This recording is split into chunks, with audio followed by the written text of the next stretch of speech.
नवनवीन व्हिडिओ पाहण्यासाठी व आमच्या सोबत राहण्यासाठी चॅनलला सबस्क्राइब करायला विसरू नका।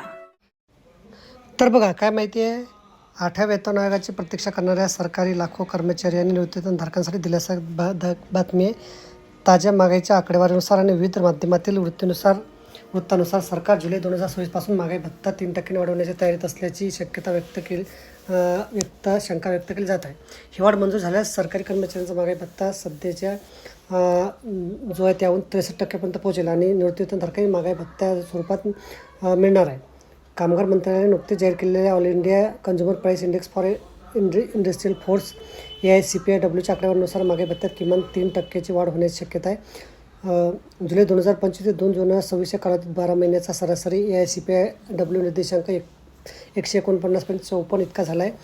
या सरासरीमुळे महागाई भत्त्यात किमान 3% वाढ निश्चित मानली गेली आहे। सरकार महागाईमुळे कर्मचाऱ्यांच्या वरील आर्थिक भार कमी करण्यासाठी वर्षातून 2दा महागाई भत्त्यात वाढ करते, 1 जानेवारी आणि 2 जुलै महिन्यापासून। 7व्या वेतन आयोगाच्या सूत्रानुसार 12 महिन्यात सरासरी निर्देशांक 149.54 धरल्यास महागाई भत्ता सुमारे 63.7% इतका येतो। आता सरकारच्या विद्यमान नियमानुसार महागाई भत्ता निश्चित करताना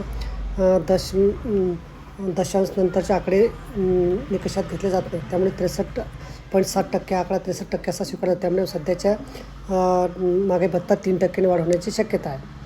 महागाई भत्त्याची गणना कर्मचाऱ्यांच्या मूळ वेतनावर केली जाते, त्यामुळे प्रत्येक कर्मचाऱ्यांच्या मिळणारी वाढ त्यांच्या वेतनानुसार वेगवेगळी असते। तर बघा, अशा प्रकारे अत्यंत महत्त्वाची माहिती आपल्याला समजली असेल। व्हिडिओ सुद्धा आवडल्यास लाईक करा, शेअर करायला विसरू नका। धन्यवाद।